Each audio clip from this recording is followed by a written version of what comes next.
दोस्तों, आज मैं बहुत ही आहत मन से आपको ज्ञानवापी में मिले दिव्य शिवलिंग के बारे में कुछ कहना चाहूँगा। मैं आहत इसलिए हूँ कि हमारे आराध्य महादेव के शिवलिंग के साथ जिस प्रकार की छेड़छाड़ की खबर सामने आ रही है वह असहनीय हो रहा है। आखिर किसकी ऐसी दुस्साहस हुई? वह त्रिशूलधारी शिव के कोप से कैसे बच सकता है? ऐसी विकृत मानसिकता उनके अंदर कैसे विकसित हो गई कि शिवलिंग को क्षतिग्रस्त करके और उसे फव्वारा का नाम देकर 100 करोड़ सनातनी भक्तों के आस्था के साथ खिलवाड़ करने का साहस किया। वो जो मुस्लिम आक्रांता जिन्होंने हमारे सभ्यता संस्कृति को तबाह करने, मंदिरों को ध्वस्त कर अन्य इमारत यानी कि मस्जिद, ईदगाह, मकबरा, मजार बनवाने और अपनी पूजा पद्धति हम पर थोपने की कोशिश किया, क्या वे विदेशी ही थे ना? दोस्तों, मैं ये प्रश्न चिन्ह इसलिए लगा रहा हूँ क्योंकि वो दौर तो आज भी जारी ही है। हमारे भावनाओं के साथ उसी प्रकार से आज भी खिलवाड़ किया जा रहा है। लेकिन आज मैं आपके सामने इन आतताइयों का काला चिट्ठा खोल कर रख दूंगा और फिर आपको इनकी सारी बदमिजाजी समझ में आ जाएगी। दोस्तों, आइडियल एंड क्लियर अंडरस्टैंडिंग यानी ICU में आपका स्वागत है। इससे पहले कि मैं आगे बढ़ूं, मेरी आपसे रिक्वेस्ट है कि आप मेरे चैनल को लाइक, शेयर एवं सब्सक्राइब कर लें और बेल आइकन को दबाना न भूलें, जिससे कि आने वाले वीडियो का नोटिफिकेशन आप तक आसानी से पहुंच जाए। दोस्तों, जिस प्रकार हम सनातनियों के लिए गीता रामायण का महत्व है, ईसाइयों के लिए बाइबल का महत्व है और सिखों के लिए गुरु ग्रंथ साहिब का, उसी प्रकार से मुसलमानों के लिए कुरान महत्व रखता है। कहते हैं कि स्वयं अल्लाह ने इस्लाम के अंतिम पैगंबर हजरत मोहम्मद को कुरान के सूरा एवं आयतों को सुनाया और जिसे बाद में ग्रंथ के रूप में लिखकर कुरान शरीफ की रचना कर दी गई। बचपन से आज तक जो कुछ भी हमने सीखा है, यह हमें बताया गया है कि ईश्वर हमें प्रेम और भाईचारे के साथ रहना सिखाता है और हमारे धर्म ग्रंथों में भी यही लिखा है।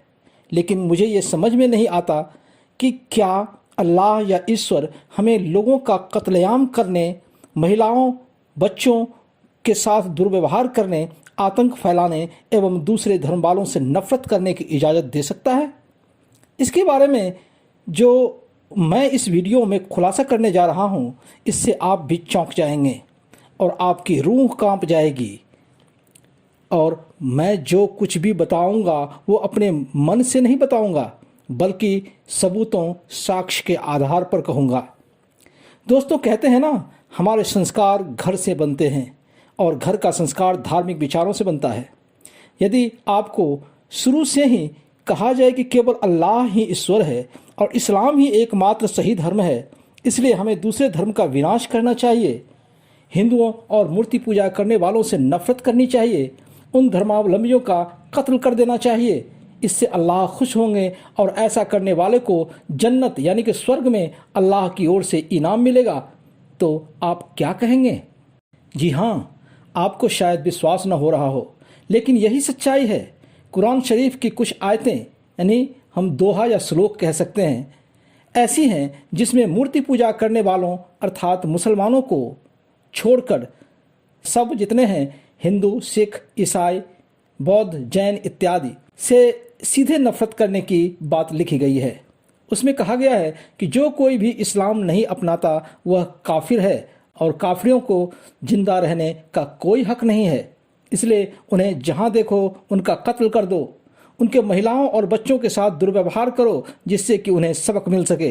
दोस्तों, पवित्र कुरान शरीफ की ये 26 आयतें केवल नफरत, आतंक, दंगा और लोगों का कत्लेआम करने की खुली छूट मुसलमानों को देती है।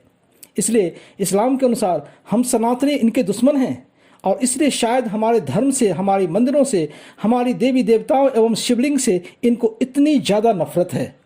इनको बचपन से ही मदरसों में कुरान शरीफ की इन्हीं आयतों को पढ़ाकर इनका ब्रेन वॉश किया जाता है और इनके दिमाग में हिंदुओं एवं अन्य धर्मावलंबियों के प्रति नफरत पैदा की जाती है। शायद यही वजह है कि इनको शिवलिंग के साथ छेड़छाड़ करने, उसे खंडित करने और हमारी भावनाओं को आहत करने में मज़ा आता है। सबूत के तौर पर मैं आपके सामने दो अदालती कार्रवाई का जिक्र करूंगा जिससे सब कुछ स्पष्ट हो जाएगा।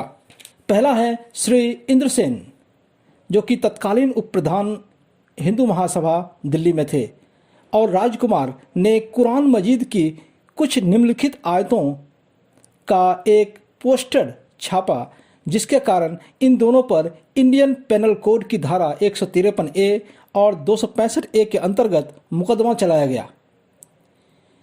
ये आयतें हैं, जरा मैं इनके बारे में डिटेल तो नहीं बता पाऊंगा, लेकिन इसकी संख्या बता दूंगा। कौन कौन सी संख्या है? सूरा 9 आयत 28, 4 101, 9 123, 4 56, 9 23, 9 37, 5 57, 33 61, 32 22, 48 20, 8 69, 66 9, 41 27, 41 28, 9 111, 9 58, 8 65, 5 51, 9 29, 5 14, 4 89, 9 14, 21 98, 2 191। ये सारी सूरा और आयतें हैं जिसमें हिंदुओं के प्रति और अन्य धर्मावलंबियों के प्रति नफरत की बात लिखी हुई है। इसी को लेकर के इन दोनों लोगों ने जब पोस्टर छापा तो इनके खिलाफ FIR दर्ज कर लिया गया और इन पर मुकदमा चलाया गया। फिर मेट्रोपॉलिटन मजिस्ट्रेट श्री ZS लोहाट ने 31 जुलाई 1986 को फैसला सुनाते हुए लिखा, मैंने सभी आयतों को कुरान मजीद से मिलान किया और पाया कि सभी अधिकांशतः आयतें वैसे ही उद्धृत किए गए हैं जैसी कि कुरान में है। लेखकों का सुझाव मात्र है कि यदि ऐसी आयतें न हटाई गई तो सांप्रदायिक दंगे रोकना मुश्किल हो जाएगा। मैं MPP की इस बात से सहमत नहीं हूँ कि आयतें 2, 5, 9, 11 और 22 कुरान में नहीं हैं या उन्हें विकृत करके प्रस्तुत किया गया है, तथा उक्त दोनों महानुभावों को बरी करते हुए निर्णय दिया कि कुरान मजीद की पवित्र पुस्तक के प्रति आदर रखते हुए उक्त आयतों के सूक्ष्म अध्ययन से यह स्पष्ट होता है कि ये आयतें बहुत ही हानिकारक हैं और घृणा की शिक्षा देती है, जिनसे एक तरफ मुसलमानों और दूसरी ओर देश के शेष समुदायों के बीच मतभेदों को पैदा होने की संभावना है। और दूसरा केस है वसीम रिजवी का। वसीम रिजवी शिया वक्फ बोर्ड के पूर्व चेयरमैन थे। उन्होंने सुप्रीम कोर्ट में कुरान की 26 आयतों को हटाने के लिए जनहित याचिका यानी PIL दायर कर दी है। रिजवी के अनुसार कुरान के इन आयतों से देश की एकता, अखंडता और भाईचारे को खतरा है। जनहित याचिका के अनुसार ये आयतें नकारात्मक हैं और हिंसा व नफरत को बढ़ावा देती है। कहा जा रहा है कि कुरान की इन 26 आयतों को खेपक के तौर पर कुरान में शामिल किया गया है। किसी ग्रंथ में अन्य व्यक्ति द्वारा जोड़ा गया भाग खेपक कहलाता है। सैयद वसीम रिजवी का मानना है कि पैगंबर हजरत मोहम्मद साहब के निधन के बाद पहले खलीफा हजरत अबू बकर ने हफ्ज़ कुरान को किताब की शक्ल में चलाने का आदेश दिया। इससे पहले ये मौखिक संदेश हुआ करता था। हजरत के साथ रहे 4 लोगों को यह जिम्मेदारी दी गई। इन चारों में से 3 लोगों ने सर्वसम्मति से कुरान की आयतों को लिखने की जिम्मेदारी जैद बिन ताबित को दे दी। पैगंबर मोहम्मद साहब पर अल्लाह द्वारा नाजिल मौखिक संदेशों को लिखकर कुरान का रूप दिया गया। इसे हजरत मोहम्मद की चौथी बीवी और दूसरे खलीफा हजरत उमर की बेटी हफ्सा के हाथों में सौंपा गया। फिर तीसरे खलीफा हजरत उस्मान के ज़माने में अलग अलग लोगों के लिखे करीब 300 कुरान शरीफ प्रचलन में थे। तब उन्होंने कुरान पाक की मूल प्रति के लेखक हजरत जैद बिन ताबित से कहा कि हजरत हफ्सा से मांगकर मूल किताब की नकल अपने साथियों अब्दुल्ला बिन जुबैर, सैद बिन अलास बिन हिरामा, अब्दुर्रहमान बिन हारित बिन हिशामा के सहयोग से तैयार की जाए। उसी वक्त इस्लाम को तलवार के दम पर फैलाने की मुहिम चल रही थी। याचिकाकर्ता का कहना है कि उसी समय ये 26 आयतें जोड़ी गई। रिजवी ने कहा, इस्लामिक ग्रंथ अल बुखारी के मुताबिक तीसरे खलीफा हजरत उस्मान ने पुराने कुरान शरीफ की प्रति की नकल लिखवाई। बाकी बची हुई कुरान की सभी प्रतियां खलीफा उस्मान के फरमान से नष्ट करवा दी गई। उस कुरान की प्रतियां ही आज तक पढ़ी, सुनी और समझी जा रही है। इसी पर सवाल उठाते हुए रिजवी ने कहा कि जब पूरे कुरान पाक में अल्लाह ताला ने भाईचारे, प्रेम, खुलूस, न्याय, समानता, क्षमा, सहिष्णुता की बातें कही हैं, तो इन 26 आयतों में कत्ल व गारत, नफरत और कट्टरपन बढ़ाने वाली बातें कैसे कह सकते हैं। रिजवी द्वारा इन 26 आयतों को हटाने की मांग जब सुप्रीम कोर्ट से की गई तो उसके खिलाफ फतवा जारी कर दिया गया और उसका सिर कलम करने वालों को 11 लाख रुपए का इनाम देने की घोषणा की गई। बाद में वसीम रिजवी ने हिंदू धर्म अपना लिया। दोस्तों, ये अच्छी तरह से जानते हैं लेकिन जानबूझकर भी बेखबर बने हुए हैं। ये जानते हैं कि पीछे जो कुछ भी हुआ है वो गलत हुआ है। काशी धाम, मथुरा कृष्ण जन्मभूमि और राम जन्मभूमि अयोध्या हम सनातनियों का धरोहर है, लेकिन वे हमारी धार्मिक भावनाओं का सम्मान तो दूर, उसे ज़्यादा से ज़्यादा आहत करके अपने अल्लाह को खुश करना चाहते हैं।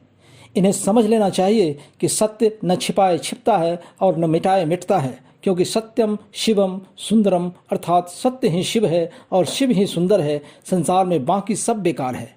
अंत में हम महादेव से प्रार्थना करते हैं कि हे महादेव, इन आत्ताइयों को सद्बुद्धि दें और विनाश की राह पर जो वो आगे बढ़ रहे हैं उससे महादेव उनकी रक्षा करें।